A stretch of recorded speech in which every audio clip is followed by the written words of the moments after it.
A lot of people will be thinking, okay, either this man is mad or there's something in the Shastra that we don't know about. So yeah, the class is about when Kamsa himself becomes a gopi one day. It's a very, very rarely discussed pastime.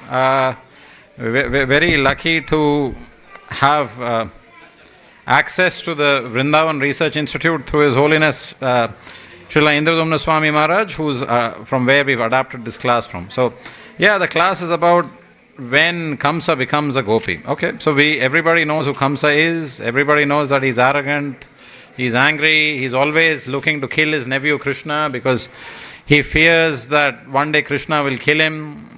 That's what the voice in the sky said when his sister Devaki was married. And Kamsa does kills all of Devaki's children. 7 of Devaki's children before Krishna escapes. 6 and Yogamaya is the 7th. Before Krishna escapes from the prison of Mathura and lives in Nandagram. Okay, so that's about Krishna. Now, let's talk a bit about Radharani. So we all know that Krishna was raised in Gokul, in Vrindavan.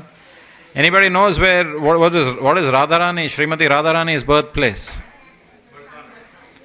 Very good. Yes, in Varsana. So this part of this pastime also deals with going through the various places where Srimati Radharani lived and why she had to move. There's four such places where she had to move, and this pastime talks about that as well. Now, Krishna and his family were originally living in Gokul and Vrindavan. And then, what was Kamsa doing when Krishna was growing up in Vrindavan? He was making plans to... he was making plans, and was he actually acting on those plans? Yes, he was sending different demons every day practically. So there was an assassination attempt practically every day, and he was never successful. So because of increased attacks from Krishna, from Kamsa to Krishna and Balram, Krishna's family decides that let's move to a new place, and they move to Nandagram. Have you all heard of Nandagram? Yeah, it's also within the Vrindavan precinct. So Krishna and his family moved to Nandagram. On the other hand, Srimati Radharani and her family moved from Varsana to this place called Raval. Yep. But this particular pastime today, where Kamsa becomes a gopi, is from a place called Yavat. Anyone heard of Yavat? Okay, the next time you go to Vrindavan, you should go to this place called Yavat. We'll discuss a bit about the place as well. Very, very special and mystic place. It's the place where Srimati Radharani lives with her husband. Her husband, whose name is Abhimanyu, whom she gets married to. Now, why I did that when I said it is, Abhimanyu is tricked into marrying Radharani by Puran Masi, who plays a prominent part in this pastime. Puran Masi in the Vrajalila is none other than Yoga Maya, the original Maya, not Mahamaya, which keeps us in this world, but Yoga Maya is the original illusory potency of the Lord that brings you closer to Krishna and makes you understand your relationship with him. And Abhimanyu never, although he was married technically to Radharani, in the Ramayana we have a parallel example where when Ravan abducts Sita Devi, later on in the pastime when she comes back and is freed by Lord Ram in partnership with the Vanar Sena, and especially when she has to undergo the Agni Pariksha and Agni Dev comes out with her, he says that, well, Ravan never actually got the real Sita Devi. That was Maya Sita, which was an illusory form of Sita Devi. Similarly, drawing the same corollary from the Ramayana, the form of Radharani that Abhimanyu marries is the illusory expansion of Radharani. Because the actual form of Radharani can only be touched by her eternal consort. And who is Radharani's eternal consort? You can see him right in front of you. It's Gopinath or Krishna. And this is done, at the end of the day, this is all Krishna's Leela to enrich the pastimes and make them more exciting so that we are here talking about them today. When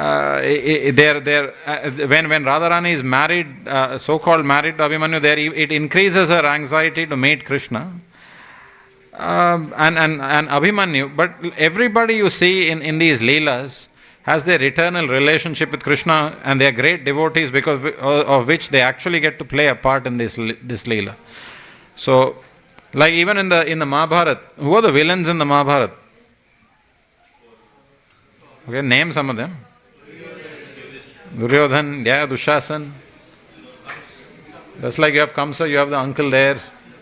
Yeah, Shakuni, Dhritarashtra. But all of these so-called negative characters in Vaikuntha, they are actually devotees of Lord Vishnu. Like Shakuni is the embodiment of the Kali Yuga. Duryodhan is the embodiment of the Dwapar Yuga.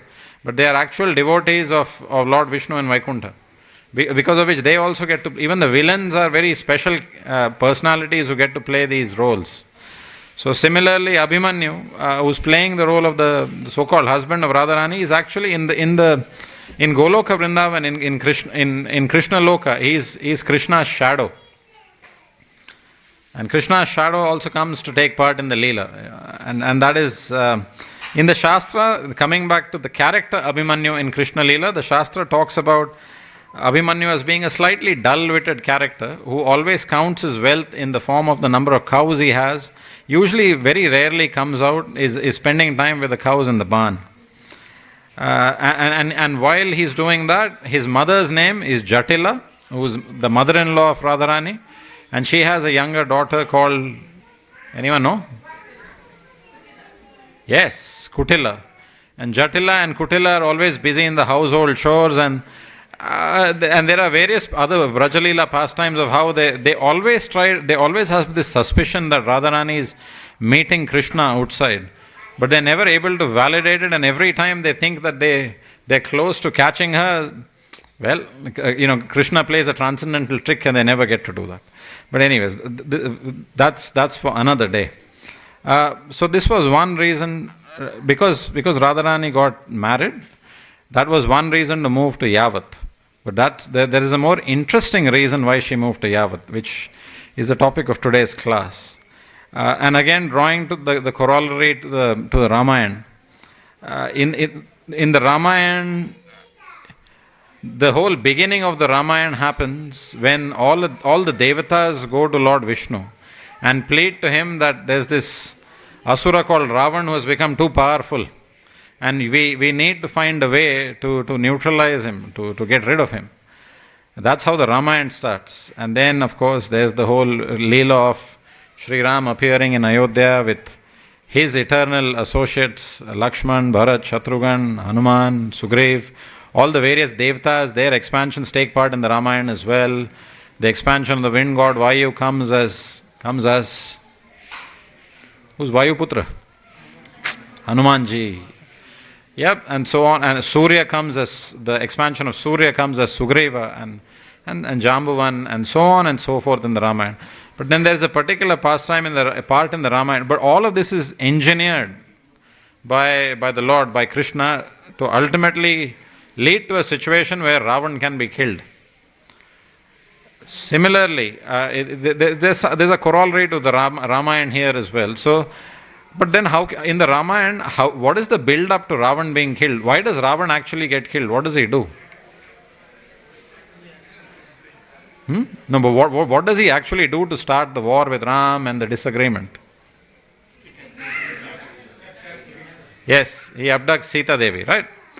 And there is somebody who describes Sita Devi's beauty to Ravan to kind of incite him. Who is that? Yes, his sister Shurpanka. So there's that corollary in this pastime. Kamsa actually became a Gopi because of Radharani, because of his lust for Radharani, which was incited by two of his demon ministers who he sent out to kill Krishna. In Srimati Radharani, then a bit more, Kamsa develops this overwhelming lust for Radharani, and there's the pastime which describes how. Srimati Radharani is the most popular personality in Vrindavan. How many of you have gone to Vrindavan, if you can raise your hands? Okay, so when you go to Vrindavan, the locals of Vrindavan, fondly known as the Brajvasis, when you speak to them, how do they greet you? Yeah. How many of them, do they say Radhe Radhe more or Hare Krishna more there? Yes. So they say Radhe Radhe, because Radharani is the most popular personality in Vrindavan. If they worship her, she gets the most prominent place of worship rather than Krishna.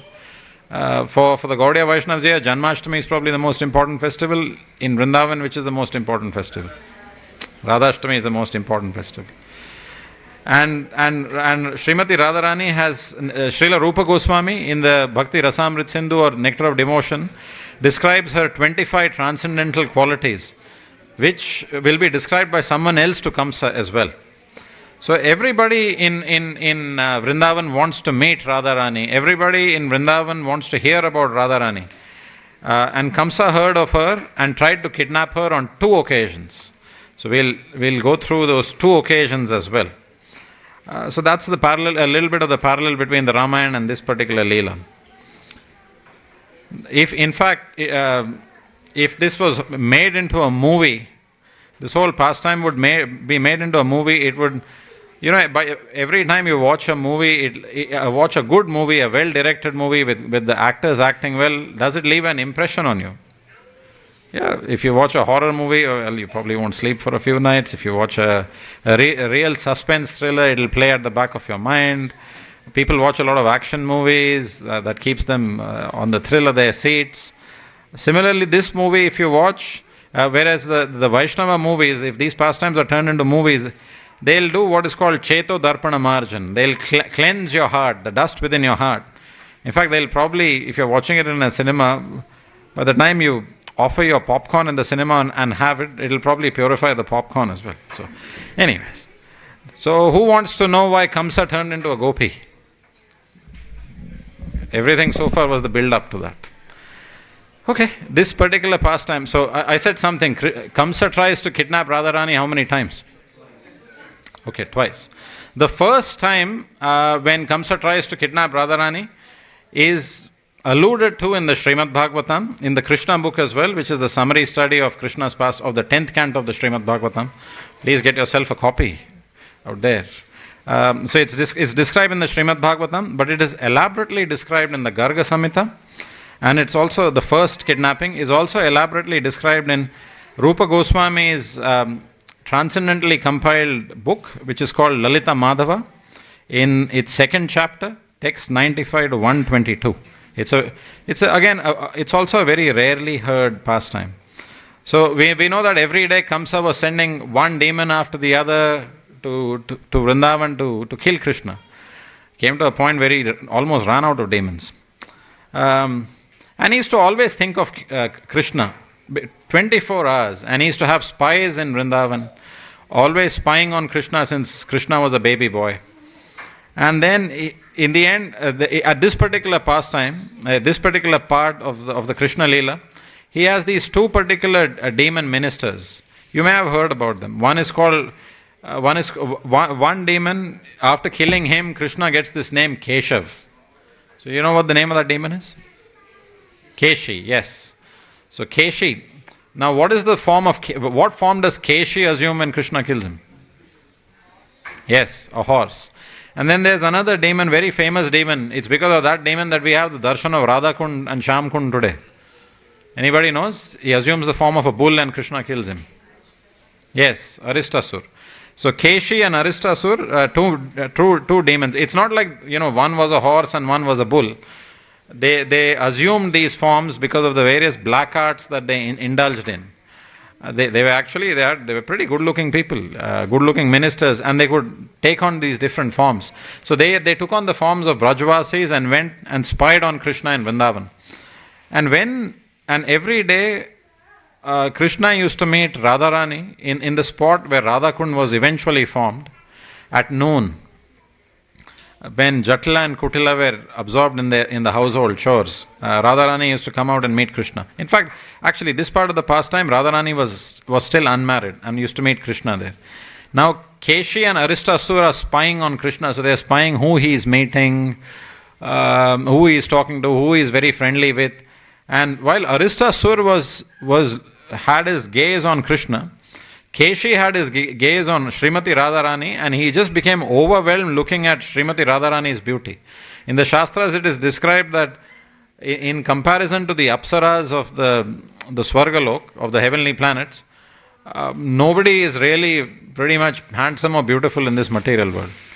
And the Apsaras are actually ugly in comparison to the Gopis of Vrindavan. And out of all the Gopis of Vrindavan, Srimati Radharani is the most beautiful. So, in fact, she's the most beautiful personality in all the three worlds, in all the universes. So, Keshi was looking at Radharani's form and he was mesmerized. So, anyways, after our two spies, Aristasur and Keshi finished their duty of spying, they went back to Mathura to inform, and they had a council with a meeting with Kamsa. So Kamsa looks at Aristasur and tells him, okay, what do you have to report? And Aristasur gives him a whole day report of this is what Krishna does during the whole day, whose house he goes to, whose pot he's breaking, whose butter he's stealing, how much time he's wrestling with his cowherd boyfriend. Then when he thinks nobody's watching him, but we are watching him, we've got our CCTV, he's catching up with the gopis. And then he asks Keshi, okay, do you have anything additional to report? And Keshi just starts describing the glories of Srimati Radharani and starts describing the beauty of Srimati Radharani like who else in the Ramayana? Like Shurpanka was describing the beauty of Sita Devi to Ravan. What happens in the Ramayana when Shurpanka describes the beauty of Sita Devi to Ravan? Yes. And similarly here, Kamsa feels, this particular lady, if she's so beautiful as Keshi is describing, then she should be my queen here in Mathura. So let's go and let's kidnap her. And just when he says let's go and kidnap her, Aristasur and Keshi become very silent. And they become very silent because when they've been touring Vrindavan and seeing everything, they come to a realization very quickly that this particular person, Radharani, is the most popular personality there. The other unique thing about Radharani there is that everybody in Vrindavan listens to Radharani. Everybody is submissive to her, including Krishna. Krishna has been killing all our peers and all our colleagues, but actually, although he is the strongest, he too is controlled by someone, and that someone is Radharani. So she must be an even more powerful personality than Krishna himself. So they become a bit quiet then, when Kamsa orders them to go and kidnap Radharani. But then he has this other demon minister overhearing the conversation. His name is Shankachuda. You'll read about Shankachuda in the Krishna book, in the Srimad Bhagavatam. So Shankachuda puts his hand up and he says, okay, as Srila Rupa Goswami describes, he enters the room and he tells Kamsa, I will kidnap Radharani. Now the slight variance in this pastime is that in the Srimad Bhagavatam and the Krishna book, which is the summary study of the Srimad Bhagavatam, the 10th canto, it is described that Shankachuda, when he comes to, he kidnaps all the gopis in Vrindavan and he is killed by Krishna and Balram. But in the Lalita Madhava, the book of Srila Rupa Goswami, this same pastime has a slight variance. Srila Rupa Goswami describes that no. Shankachuda does what he is instructed to do. He kidnaps only Srimati Radharani. However, she is freed by Krishna who kills Shankachuda. So subtle difference, worth noting. So this is the description of the first kidnapping attempt made by Kamsa. But Kamsa is still not a gopi, which was the topic of the class, when Kamsa becomes a gopi. So that is described in the second kidnapping attempt. And just like we had the Lalita Madhava, the book written by Srila Rupa Goswami, he describes the second kidnapping attempt in another text. It is called the Vidagdha Madhava. In the Vidagdha Madhava, which is the description of the second kidnapping attempt of Kamsa, the first chapter, text 13, it starts with the description of, Kamsa starting to think, okay, I sent Shankachuda, he died. He sends Keshi and Aristasur, okay, you can't kidnap Radharani, alright, useless fellows, at least kill Krishna. And of course, we know what happens there as well. So all of these demons that There's a verse in the Bhagavad Gita where Krishna is telling Arjun that Yat gatva na nivartante tad paramadham mama. That one who comes to my abode never comes back into this material world. Similarly, in Krishna Leela, all these demons who used to be sent to kill Krishna by Kamsa, they never made their way back to Mathura. In fact, they all made their way out of the material world by dying at Krishna's hands. So anyway, so the news reached Mathura that, all right, first attempt fail, Shankachuda is no more. The attempt to kill Krishna through Keshi and Aristasur, that's also no more. Okay, what do I do now? He starts to think. So this is what Kamsa is thinking in Mathura. On the other hand, by now in Varsana as well, and Raval, where Srimati Radharani is living, her relatives become very increasingly worried about her. By now they figured out that Kamsa wants to kidnap Radharani. So they think, okay, we need to move her. So then the Vidagdha Madhava describes that they move her to another part of Vrajadham in a place called Shatona Kund, in a place called Shatona. And near that Shatona, it has a lake called Shatona Kund. They build a cottage. It's in a dense forest in Vrindavan. That area is still in a forested part of Vraja today, Shatona.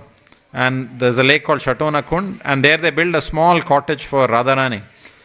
Now, at this time, and in the Sri Vidagdha Madhava, the name of Srimati Radharani's grandmother is given. Her name is Mukhara. And Mukhara Devi, Mukhara Mataji gets a bit nervous that, okay, we've hidden her inside a forest, but overlooking a forest there's a hill. She'll probably be safer in the hill. Like even in modern day warfare, or even in days gone by, all the great kings, they used to build their forts on the top of a hill. So that if any enemy is coming, they've got to go upwards, and it gives you more time to attack the enemy and subdue them and subdue their attack. So it's always safer to be at the top of the hill. In fact, in a very modern war, in 1999, there was an intrusion into a part of India called Kargil. Right? So during the winters in Kashmir, the terrorists from the other side of the border got on top of Tiger Brass and all those various strategic points in Kargil, which is right up in Kashmir, and they captured a lot of the upward peaks, and then of course it made the task of freeing those points a lot more harder for the Indian army, because the enemy was in a position of strategic importance. They were at a point of elevation. They could see you and send rocket launches, but it was very hard for you to spot them. So it took a lot of extra effort to go and smoke them out, as they say. So similarly here, coming back to Krishna Leela now, we'll get out of Kargil. Mukhara Devi, who's the grandmother of Radharani, feels that if we build a house up the hill for Srimati Radharani, it'll offer her that extra protection. We'll always be able to spy and watch when Kamsa is coming and then hide her around. So that place is called Yavat in Vrindavan. And up, it's a hilly part of further out of Varsana, Yavat. And on top of the hill, they build her a palace. And then she decides that maybe she also needs she also needs a man to protect her. So, or she needs a companion to protect her, and hence they marry Radharani off to Abhimanyu. Like I said, we spoke about Abhimanyu, Prabhu. So anyways, and now near the lake in Yavat is a very famous pond. Is a very famous lake. Till today it exists, and it is called Kishori Kund. Now, which are the most famous kunds that you've heard about, or lakes that you've heard about in Vrindavan or outside Vrindavan? Radha Kund and the twin Sham Kund. Yes, Kusum Sarovar as well, and Govinda Kund, but Radha Kund and Sham Kund. In fact, in the same, like Srila Rupa Goswami has compiled the nectar of instruction, the Updeshamrit, in which there's a verse where he talks about the holy places in all the holy places in the universe. Then he compares Mathura as being the most holy out of all of them, and out of the whole Mathura district, the most holy place is Vrindavan. In Vrindavan, the most holy place is Govardhan Parvat, is Govardhan Hill.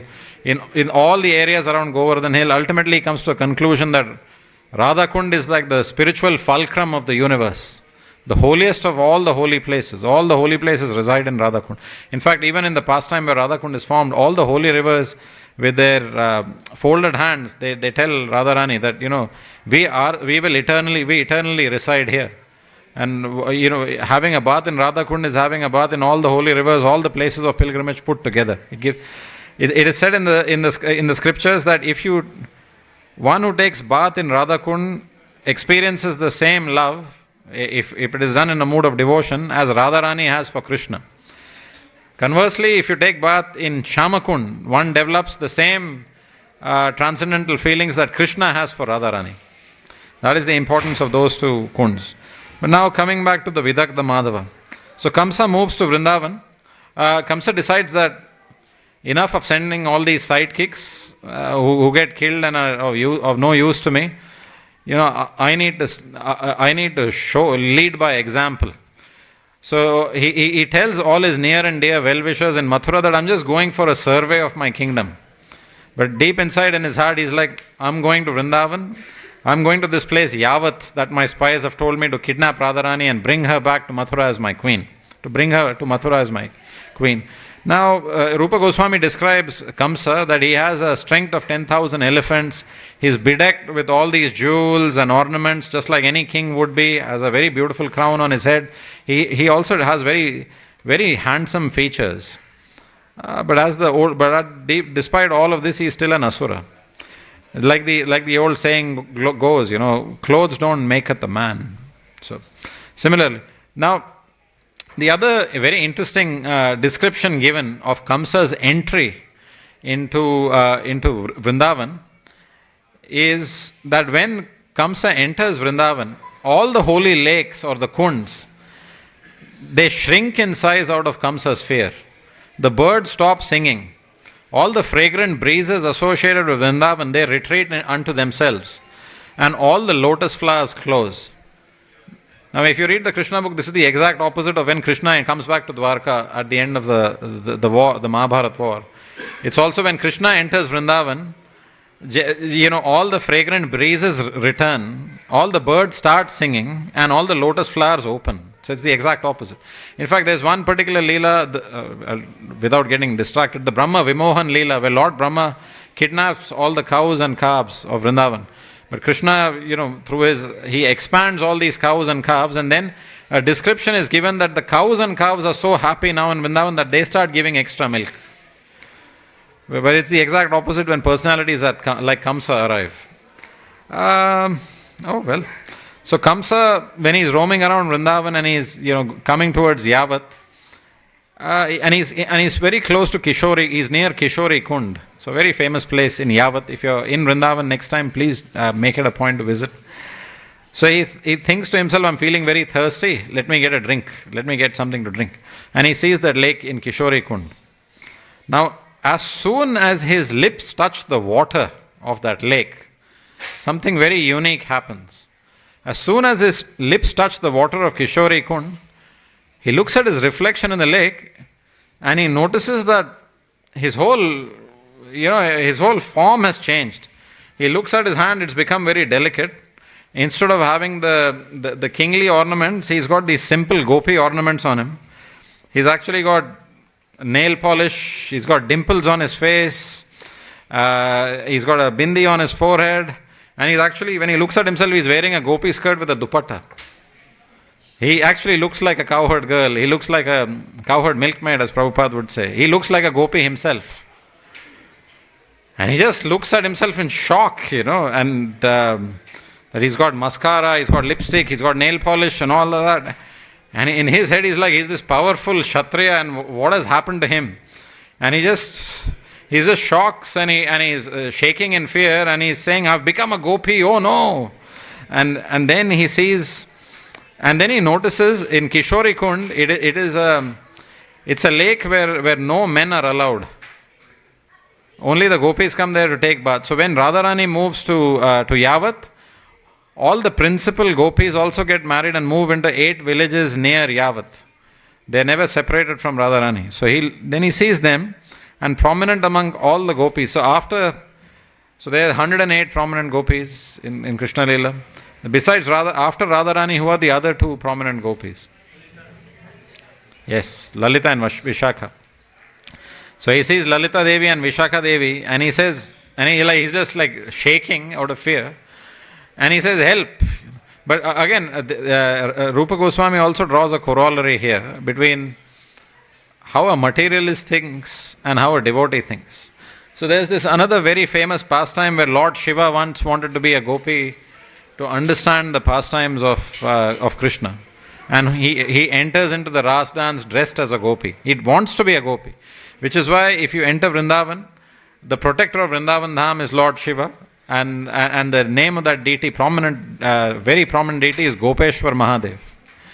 There is in Rupa Goswami's other texts, he talks about how Lakshmi Devi wants to come and become a part of the Rasa Leela. Until today, there's a place in Vrindavan, Belwan, where one of the forests, Belwan, where Lakshmi Devi is meditating eternally, asking for permission to enter the Rasa Leela, but she can't get it. And here our friend Kamsa has actually got the form of a gopi. He's become the gopi. This is the out of all the forms of self-realization, this is the highest. This is the highest rasa also that one can have with the Lord. And Kamsa has actually, in a way, got it.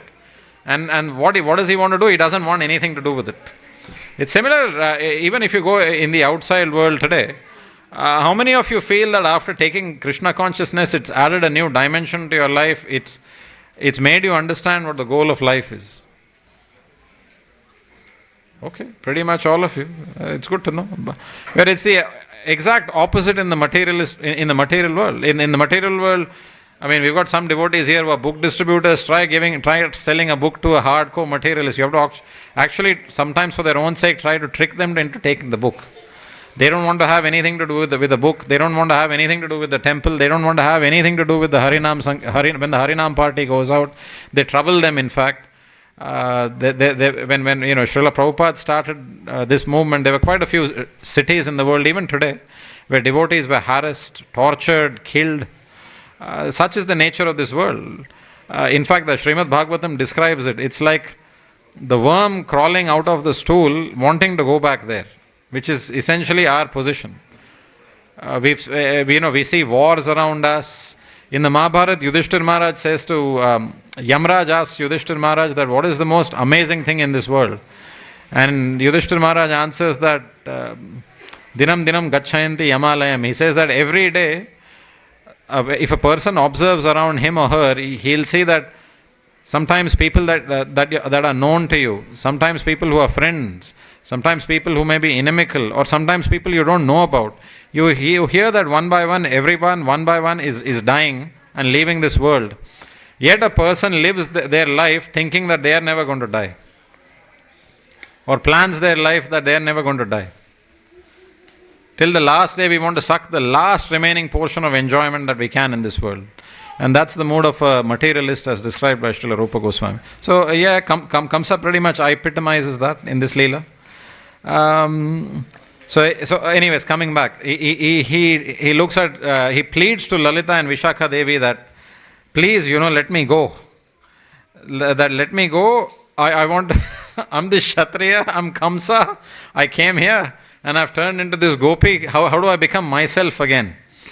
So Lalita Devi speaks to Kamsa and she says, I know that you are Kamsa, but this lake that you have entered in Kishori Kund, it fulfills all spiritual desires that one may have. So when you touch the waters of this lake, you must have been thinking of some gopi. He was, which is why now you have got the form of this gopi. So you got what you wanted now. So thank you very much. So now we are leaving. So he comes as like, no, I can't go like this. I'm the king of Mathura. I'm Kamsa. I can't be roaming around like this here in a gopi skirt. So he falls to their feet, saying, please do whatever it takes, but give me back my original form, the original form of flesh, blood, and bones, which will one day be the food to worms inside the earth, or will adorn a funeral pyre. Give me back that original form in his mind. So he's like, please, I'm being honest, at least for the first time in my life. Please let me get back my male form. So, and he actually does say that I came here with the intention of kidnapping Radharani, but look, that intention has long left my mind. Now please let me also go, please help. So Lalita Devi, Srila Rupa Goswami describes, has a very fiery nature, and she is very, very protective of Radharani. In her and Radharani and she communicate with each other even when they are physically not present to each other. So when she meditates, Radharani appears in her mind and says that, get this rascal Kamsa to me and let's engage him also in Krishna's service. So thinking of that, with that thought, and see the other thing with Radharani, she is described as the Uttam Adhikari.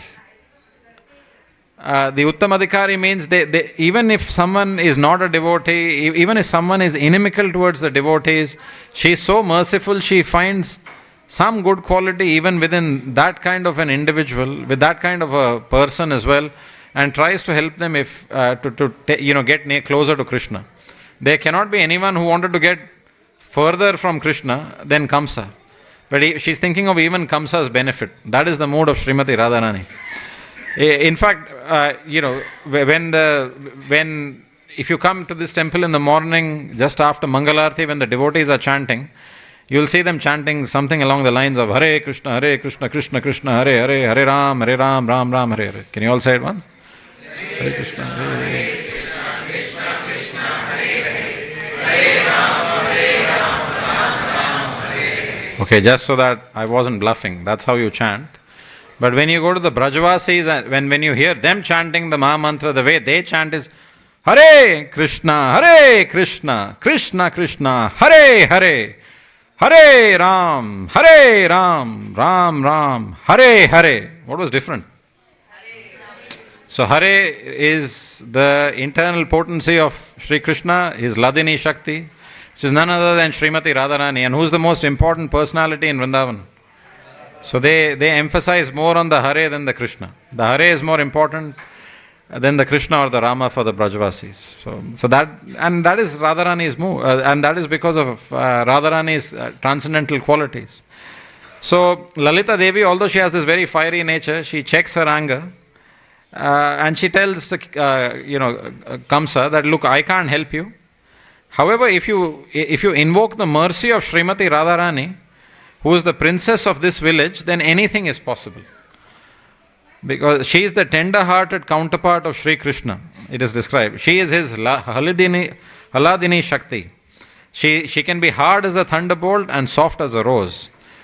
So Kamsa agreed, yeah, please put me in front of Radharani. I'm happy to plead my case in front of her.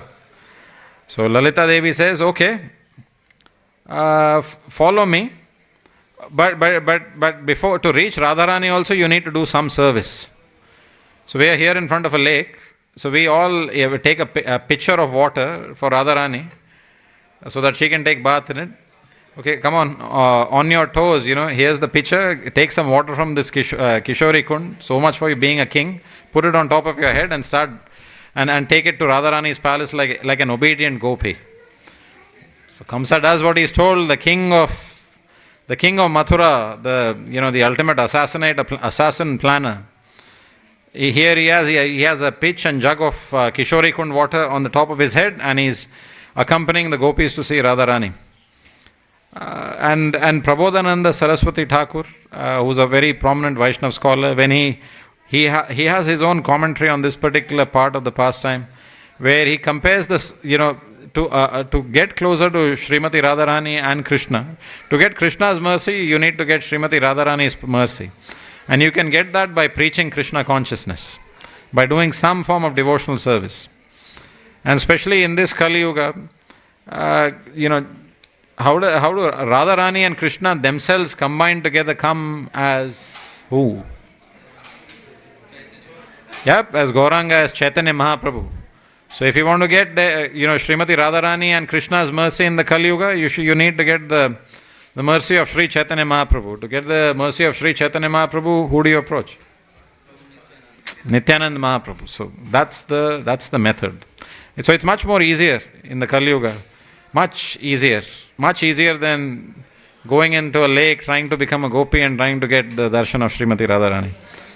So my Guru Maharaj has a particular sentence which he uses in all his lectures. He says that Krishna consciousness is like this big pool. It's like this big lake, but it's a very unique lake.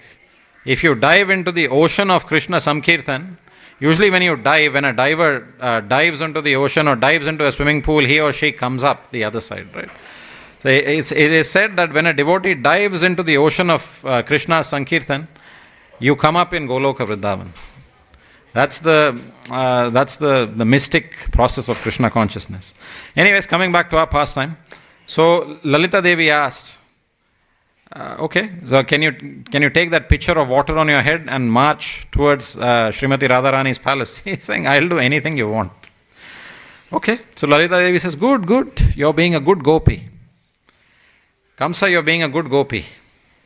So Kamsa pretended to do his service, and not only did he do his service, he was so terrified, she was so terrified, that on her way to Srimati Radharani's palace, whenever they used to see a Brajvasi, Kamsa used to put the pitcher down, offer her full obeisances to the Brajvasi, then put the pitcher up and start walking again. Just to make sure that, I've pleased everybody here. So in this way, after a brief while, Lalita Devi took, Kamsa Gopi to Srimati Radharani's palace and seated her. Now, then Lalita described that we've got a new person in town today. There's this new Gopi in town. And Radharani said, okay, what is so unique about this Gopi? And Lalita said that, well, he claims that he is Kamsa. He tells us that he is Kamsa, the king Kamsa. And then when he took a brief bath in Kishori Kund, he got transformed into this form of a Gopi. The king Kamsa has become this Gopi, Kamsa Gopi. So Radharani then majestically walks into the reception room. And it is described, Srila Rupa Goswami describes the entry of Srimati Radharani in this scene. So all along the pastime, the chief architect of the pastime is Srimati Radharani, who's never made an entry so far. So now for the first time in this pastime, she has made her entry in the grand arena of that palace.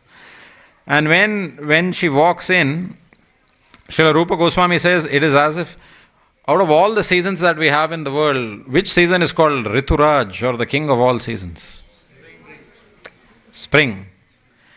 So it is described, the phrase used is, when Srimati Radharani walked in, it was almost spring, or Vasant Ritu as it's called, spring adorned with the essence of all the other seasons had marched in.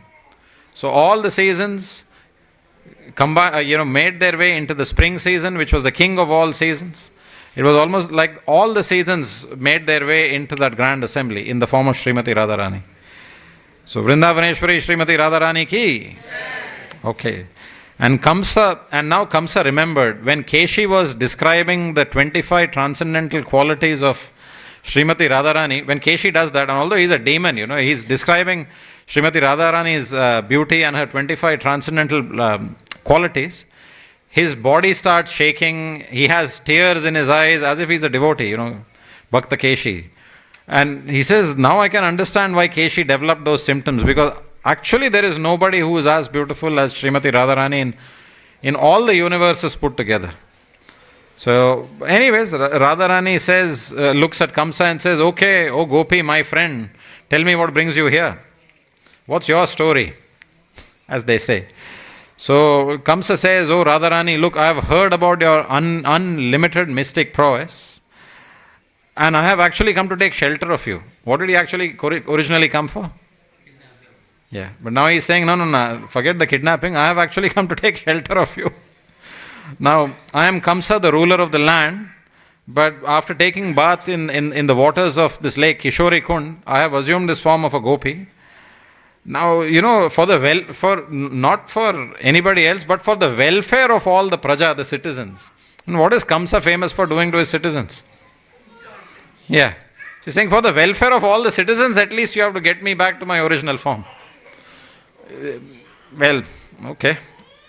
There's a saying, I don't know, but there's a saying that is used during Christmas period, saying, if turkeys could vote for Christmas. So it's a bit like that, where Kamsa is saying, for the welfare of my praja, who I constantly torture, I can't go to my palace like this. This will disrupt the rule, the rule of the land. So you have to get me back into my original form. So there's an observation made again by Rupa Goswami, again where he says that any devotee who has taken to the service of Srimati Radharani, any devotee who has developed Braja Prem or has developed who has developed even association with devotees who have an inkling of that Braja Prem, they would one day also want to become a Gopi in Krishna's pastimes. But here we are with Kamsa, where everything seems to work backwards. He has achieved that perfectional result, which all the devotees, all the yogis are hankering for. So in the Ramayana it's described when Lord Ram was going through the forest in Chitrakoot, and all these rishis and munis see him. And when they see the transcendental, all-attractive form of Lord Ram, they feel that we would love to be in the position that Sita Devi is in. But we know that Lord Ram has taken this vrat. He is Maryada Purushottam Ram. He will only take one wife. So those great rishis and munis, in their next lives, they get to come as the gopis in Vrindavan and the assistants of the gopis. They get the ultimate benediction in this universe. And Kamsa got it pretty much free of cost, without doing any tapasya, without doing any real devotional service. Actually, by his devotional service, Prabhupada and Srila Rupa Goswami described that he had a very different kind of devotional service, where he used to always be meditating on Krishna, but in a very different way, in a very different mood. With a view, he was very worried and very scared of Krishna, and in that mood he used to always be thinking of Krishna. So this was the culmination of all his remembrance of Krishna, that he got the same, he got the form of a gopi. But the only difference is, he does not want it. He would much rather trade places and get back in his mind the original form, which is going to see the dust of the ground one day, than be in the form of a gopi. So Kamsa says, now coming back to the pastime, so Radharani tells, okay, I have one request of you. If you will get back your so-called original form, but are you willing to do something for me? And Kamsa says, I will do anything. Why something? I will do anything that you ask. And Radharani says, are you sure anything? He says, yes, anything. So Radharani becomes slightly angry and she lifts her right hand, and then she looks at Kamsa the Gopi and says that since the day Krishna was born, you have been trying to kill him. You have been selling, and then this is the remaining portion of this. It talks a bit about Srimati Radharani's gentle nature as well. Although she is very angry and she's telling him, since the day Krishna was born, you've been trying to kill him. You've been sending all these demons here to Gokul and now to Nandagram. But then ultimately, what is that disrupting? Saying, although they have all been killed by him, they have disrupted the time that he spends with his sakhas, with the cowherd boys. And if it has disrupted the time that he has spent with the cowherd boys, he has been coming late to the meetings that he has with me. So because of you, Kamsa, Krishna is always late in meeting me. Because he's foiling your assassination attempts and then spending more time with the sakhas, with his cowherd boys, and then he always shows up late when he has to meet me because of you. So from now on, if you want to regain your original form, you tell me, you give me a promise, you won't send any more ruffians to Vrindavan. No more. Enough. So if you want your form, then you can't send any more demons to Vrindavan. And Kamsa, what do you think he said? Yeah, I promise I will not. So he promises not, just as emphatically as Bhishma Dev made that promise. Devrat, Bhakta Devrat makes the promise in the Mahabharata. He makes the promise to his, and who does he make the promise to? To whom? Yes, to his father. Yep. And to who else? Yes, to Satyavati, the fisherman, the fisherman who is the father of Satyavati. He makes a promise that I promise to you that, if Satyavati gets married to my father and the children that she has from my father, they will be the kings of Hastinapur, not me. I take a vow that I will be celebrate throughout my life, and in fact I will actually be a servant of the throne of Hastinapur. And that's when all the devatas start showering flowers on him, on that great Mahajan devotee. And then they tell him that, from today your name is Bhishma, because Bhishma pratigya he has taken. Bhishma means a terrible vow. So he takes a very terrible vow, that's why his name is Bhishma. So with that same emphatic tone in his voice, Kamsa says, I promise I won't send any more demons into Vrindavan. Okay? So Radharani says, you promise that you won't disturb Krishna? He says, no, I promise. He says it 3 times now. So Radharani still wasn't convinced, and she tells him, okay, but I'll tell you something. If you in the future break your promise, I promise you will get back the form of this Gopi. Well, if she said that to any of the devotees here, you won't even need the first promise. But she says, no, I'm telling you, if you don't do what you say, you will get this form of the Gopi back. Okay. And she says, next time it will be forever. What a boon, what a benediction. Forever you be a Gopi in Krishna Leela. And Kamsa says, no, I promise. And this is where again Srila Rupa Goswami again says that what a fool Kamsa was. Of course, he's playing his role. He's also a great devotee in Goloka Vrindavan. So he's saying, he's just, what a fool. This is exactly how the materialist is in this world. Sometimes when you're in the Srimad Bhagavatam in the 12th canto, when Shukadev Goswami is talking to Parikshit Maharaj, he describes to him there's 3 or 4 chapters from memory of the Srimad Bhagavatam, where he tells him about the symptoms of the Kali Yuga and how difficult this age of Kali will be that you're living in will be. I mean, we don't have to go too far. In the last 3 years, all of us have been disrupted by a disease, a virus, a pandemic that originated in another part of the world. Who knows who started it, whether it was natural, whether it was biologically engineered. Every person in this room has been disrupted. Some people you may probably have heard of near and dear ones being lost as well and dying as well. But none of you had any contribution to play in that pandemic, but you were still affected. In the Kali Yuga, there are these newer and newer, as the Kali Yuga progresses, you have these newer and newer problems that manifest.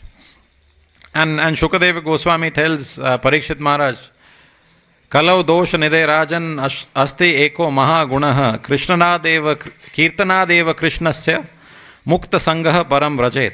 He says, Kalau dosha nidhe rajan. Kalau, he refers to the Kali Yuga. Dosha means faults.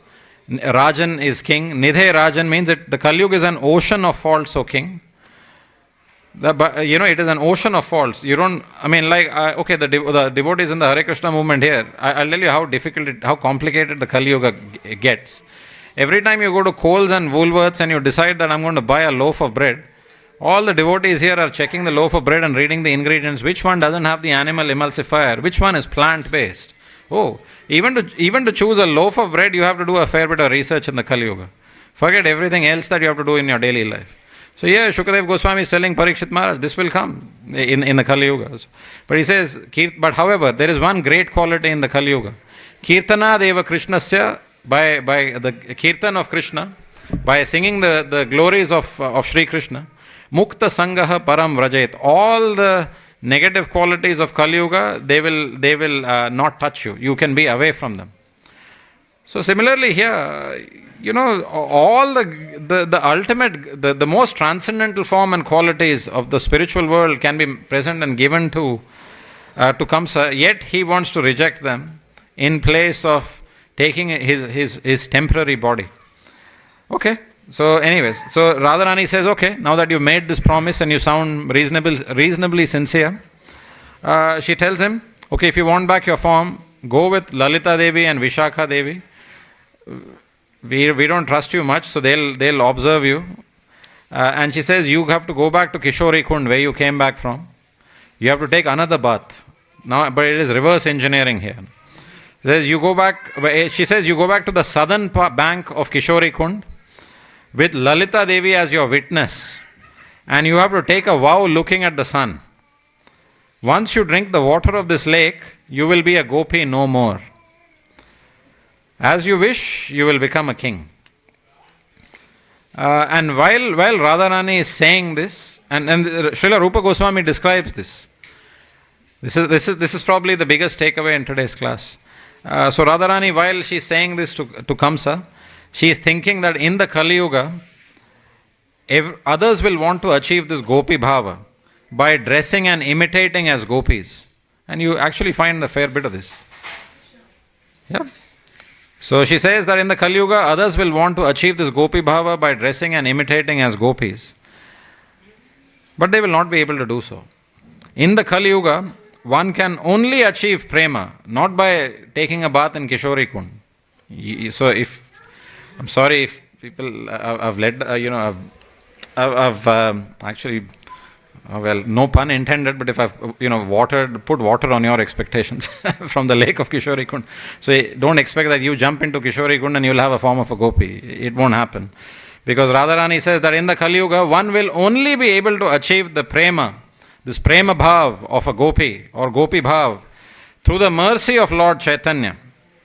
Through the mercy of Lord Chaitanya Mahaprabhu, who will appear with his Harinam Sankirtan.